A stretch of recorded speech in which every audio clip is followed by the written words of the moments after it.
Okay, now after we discuss into a deeper topic on anthropology, then from Hindus Delta, how do you come to Indonesia? What makes you interested in Indonesian topics? How did you encounter with Indonesian issues or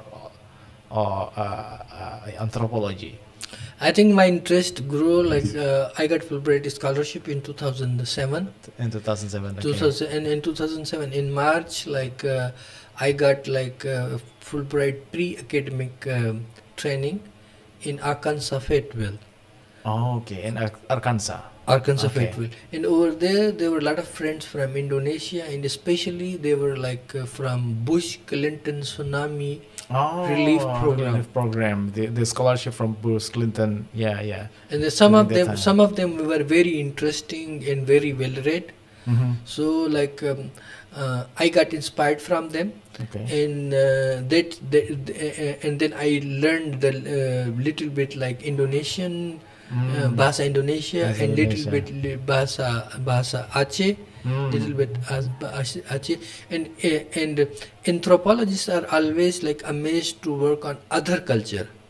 Okay, right. So when I was there, I realized that maybe that can be my research for my doctoral study.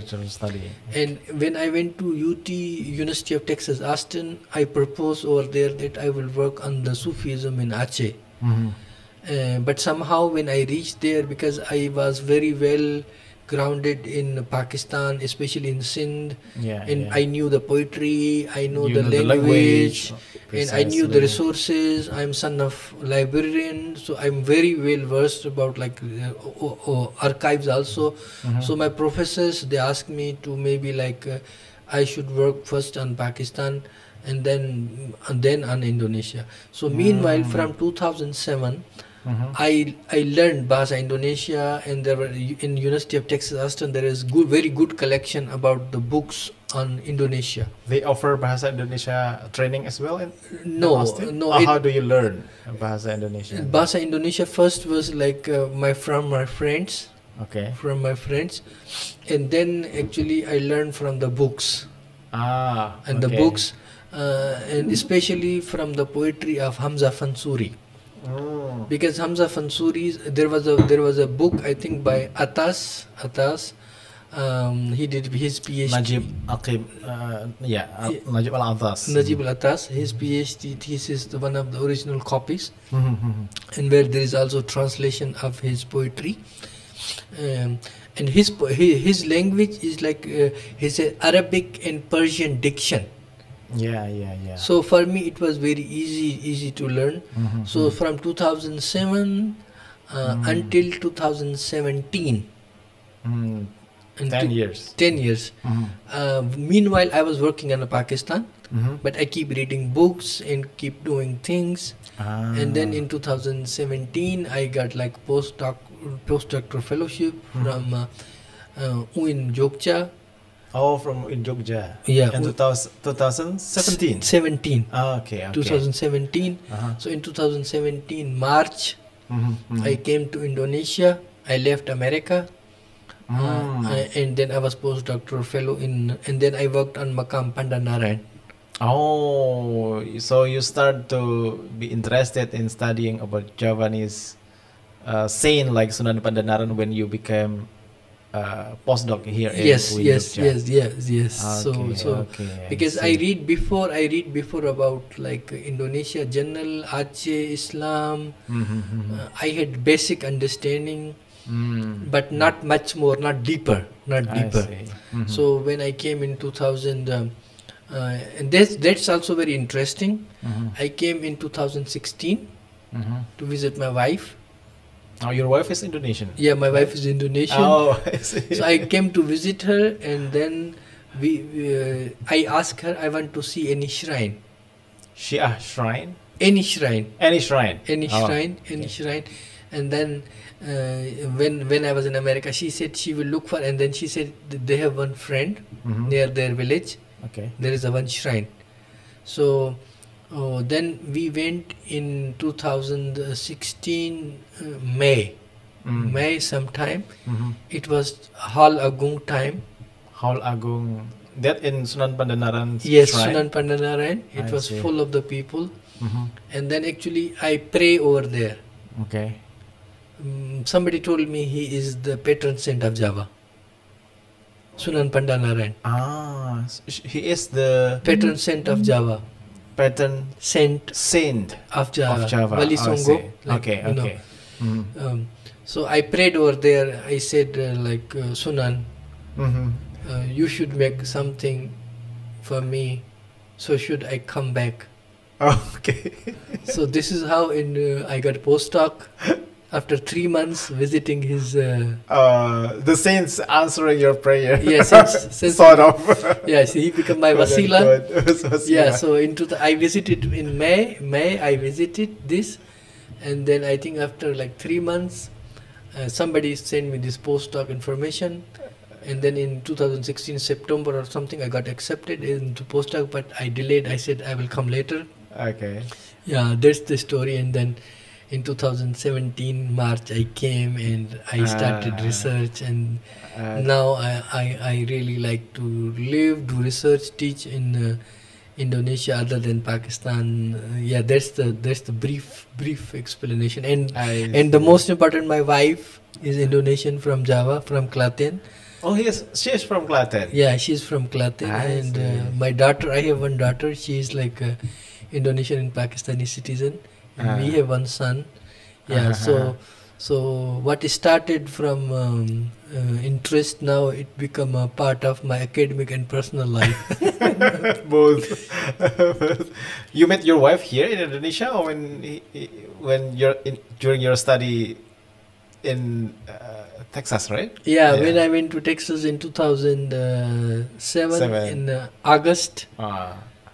Over there we meet because we were the international student. Okay. So we often had the meeting, so we become a friend. I see. Yes. Later we can talk about about that. From Sunan Pandanaran, what do you get from researching Sunan Pandanaran? What is it? What's the value or the narrative that really attract you from Sunan Pandanaran? I was really amazed. The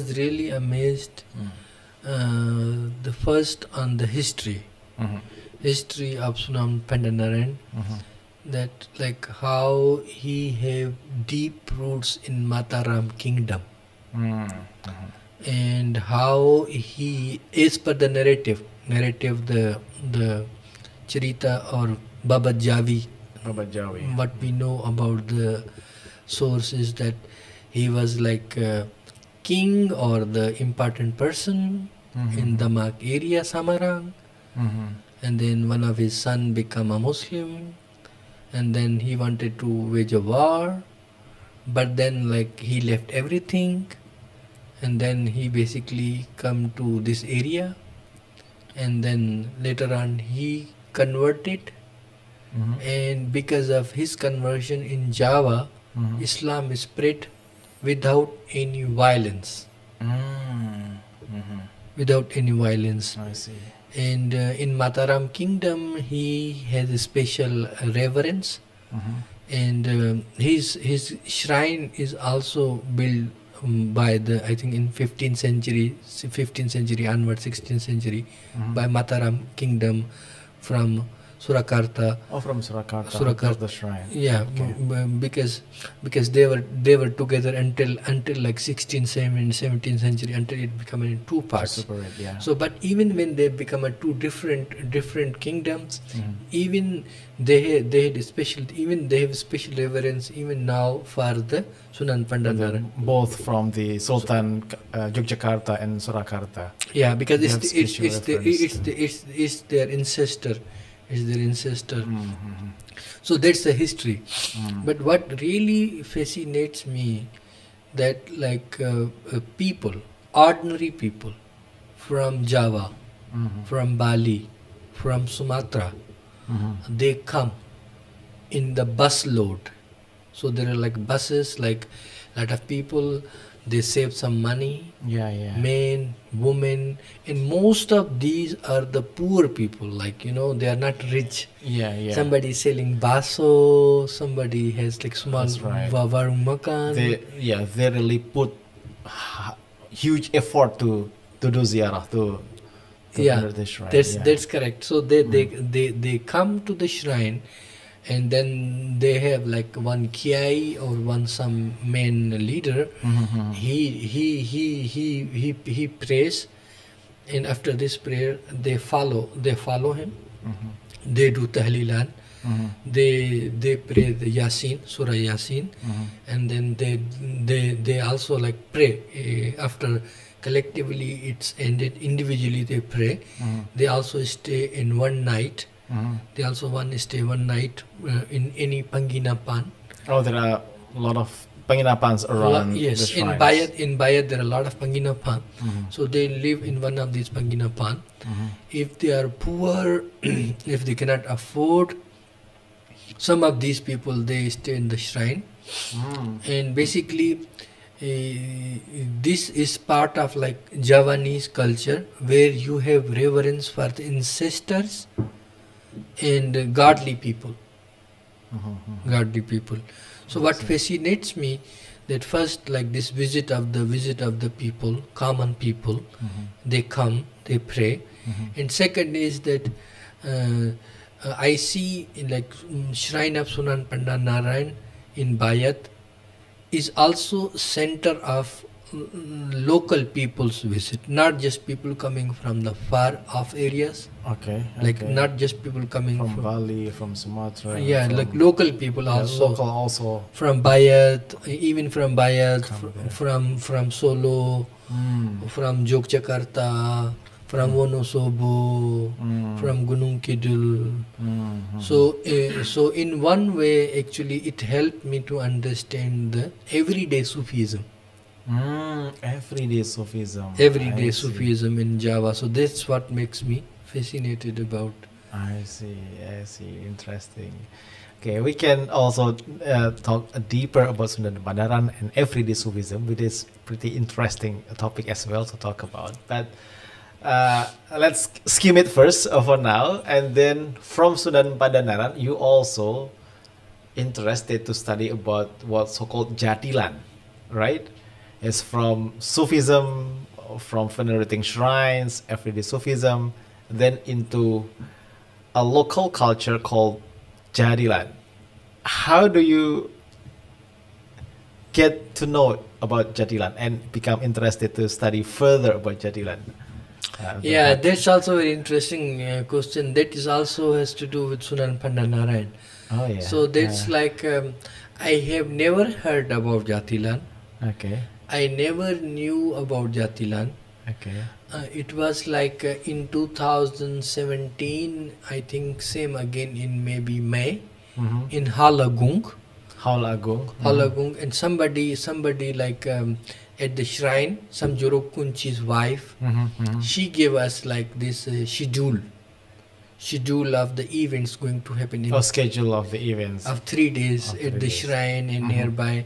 And then in that, like there were more some like puppet show, and one was Jati. This in Bayat as well. In Bayat, exactly in the Bayat, exactly. In next to the Pandopo, there is Pandopo, and then you go to Atas next to Pandopo. There is a market, traditional market over there.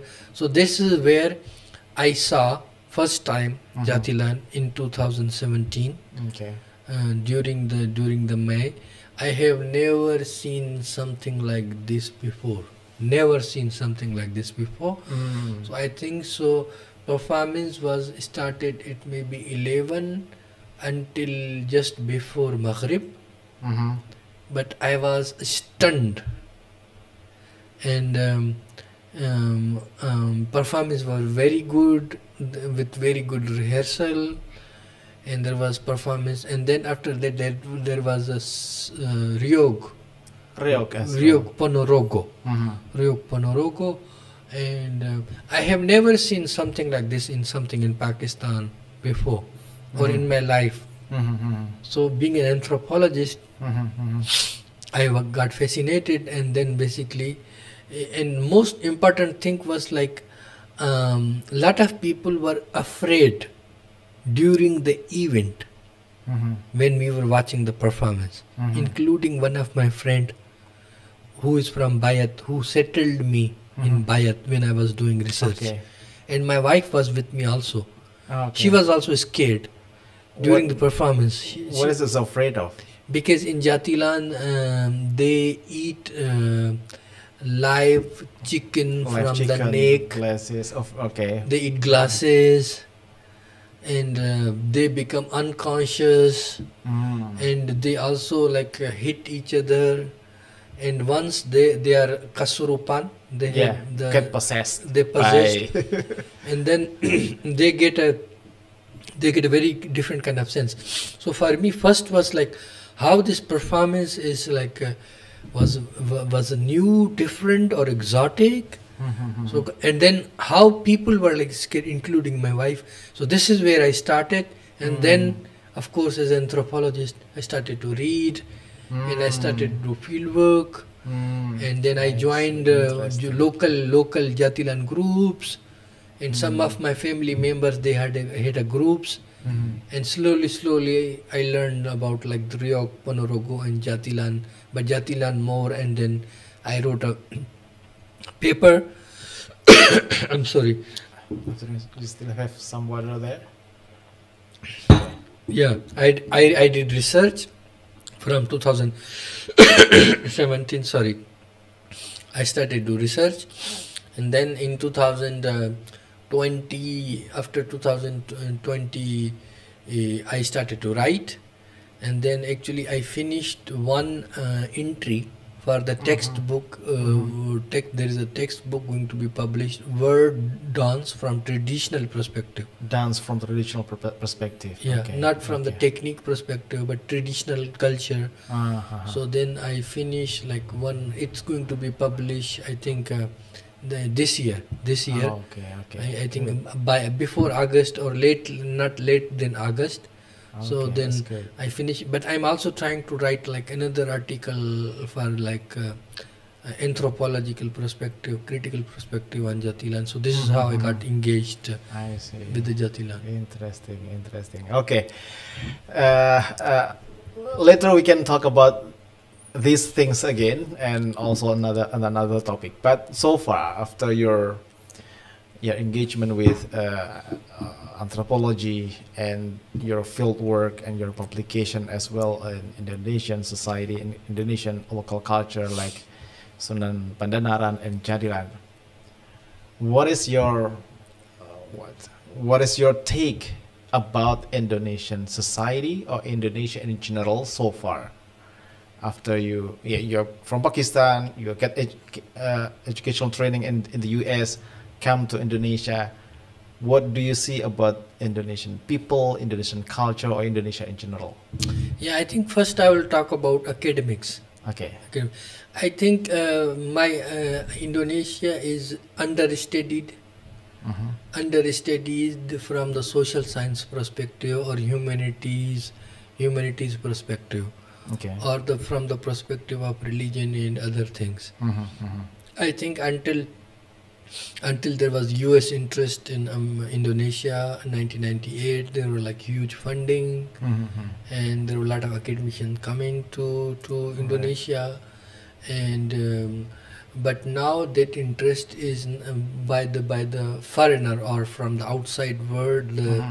It's not much, but I believe that Indonesia is much more complex and understudied. What I mean by understudied is that there were like old studies, traditional studies, but in Indonesia has changed. Indonesia, I think the way the world has changed, Indonesia also has changed, and but a lot of people, they don't know. For instance, people know Indonesia is a tourist destination, is exotic place, is a place where you can see the mountains, you can see volcanoes, You can see orangutan, Orangutan. or you can see the big lizard, for instance, or you can go to Bali, for instance, Komodo, you know. So, but I believe that in Indonesia, because there is a lot of diversity, let's even in Java, for example, is divided in different parts. Even in each part there is a different kind of ecology is different, geography is different, even the accent, how people speak Bahasa Java is a different. For instance, when I go to Surabaya, there is a TV channel, I don't understand their language. Their Java. I don't understand. In Malang, JTV, they when I broadcast go in to Java. when I go to Malang, the way they speak Bahasa Indonesia is very different. Very, and when I go to like Chittagong, the way they speak is very different. For instance, it's very different. So, first I will say, academically, it's actually like still not very well explored country. And especially after 1998, the change happening in every sphere is not very well documented, not by the academician, Western academician. Indonesian academician, they are working on that, but you know, because here the resources are less, and so it's not very well represented. In terms of the country, I will say this is very growing country. For instance, like in Asia, a lot of country they have economic crisis, they have political crisis. For instance, we see at least from last 10 years, Indonesia is politically and economically relatively stable from the other countries. For instance, like in other countries in Southeast Asia, in some countries there is a political instability, in some countries there is economic instability. So I believe this is kind of rare kind of the situation, and we need to understand this. And last thing I will say, that in Indonesia there is a diversity. For instance, in Pakistan, for instance, or in Afghanistan, or in Iran, for instance, there are people from certain kind of the religious background, and certain kind of the religious background are encouraged, supported, and other are discouraged. Whereas in Indonesia, we say there is a Christians, there are Muslim, there is a Buddhist, for instance, and all are legally allowed to practice their religion. And they have their separate school system also, where they can like give their students the religious and secular education.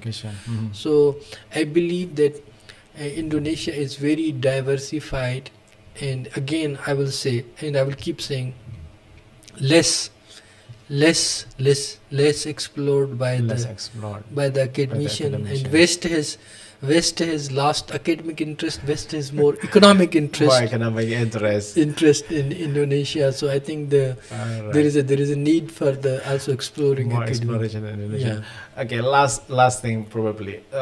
You must be familiar with Clifford, Geertz, Benedict Anderson. Those are the old anthropologists, Indonesianists who study Indonesia, right? Do you see any, as you mentioned earlier, there are some changes, some developments in Indonesia compared to their studies? What are the things that need to be revised, or things that need to be added to their legacies in terms of studying Indonesian societies from?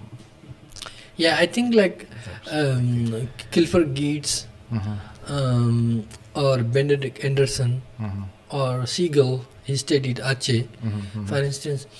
I think anthropology is kind of the subject which after every decade it has a different kind of approaches.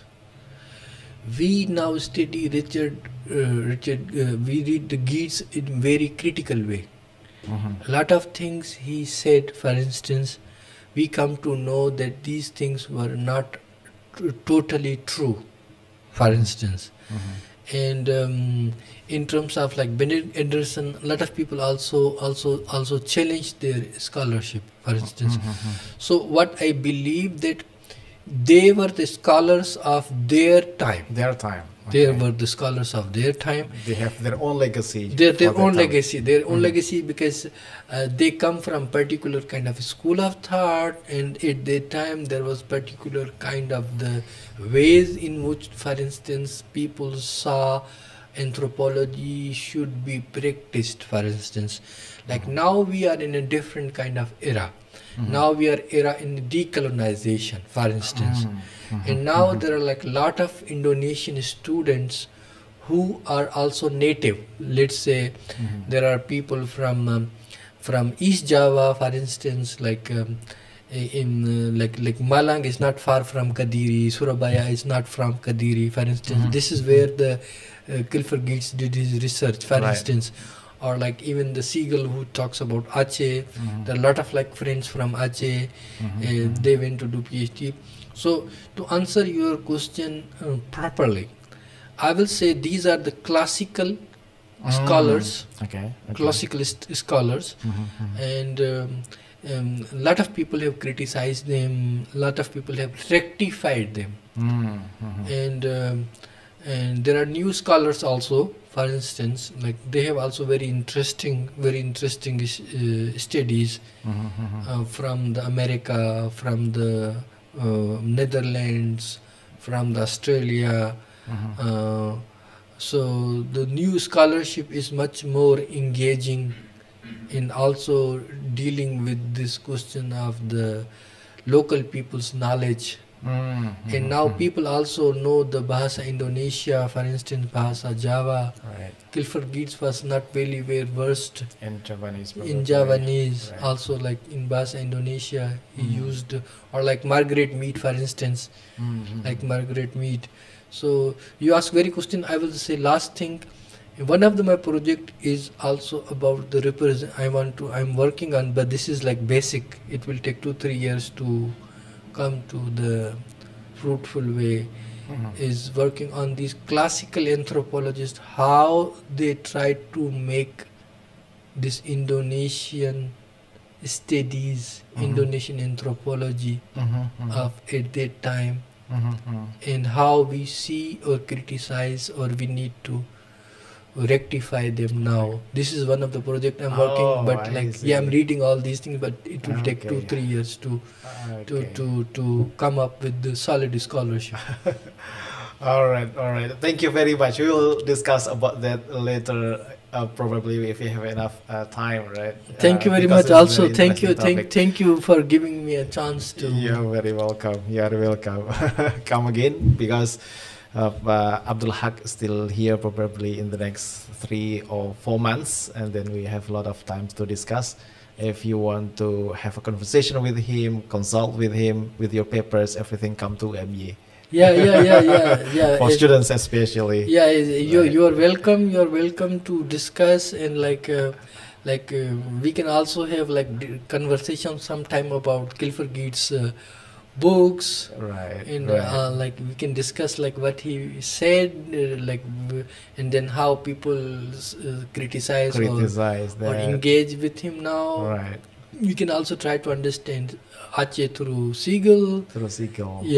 We can also try to understand what Benedict Anderson mean by imagination, and community, community, imagination, and how that concept, like, does it work or does it not work, or like we can engage with this in critical way. So anybody in Yogyakarta or anybody who is listening this, we are welcome to have the discussion and the session with everybody. Okay, all right. Thank you very much again. Okay, I'll see you later.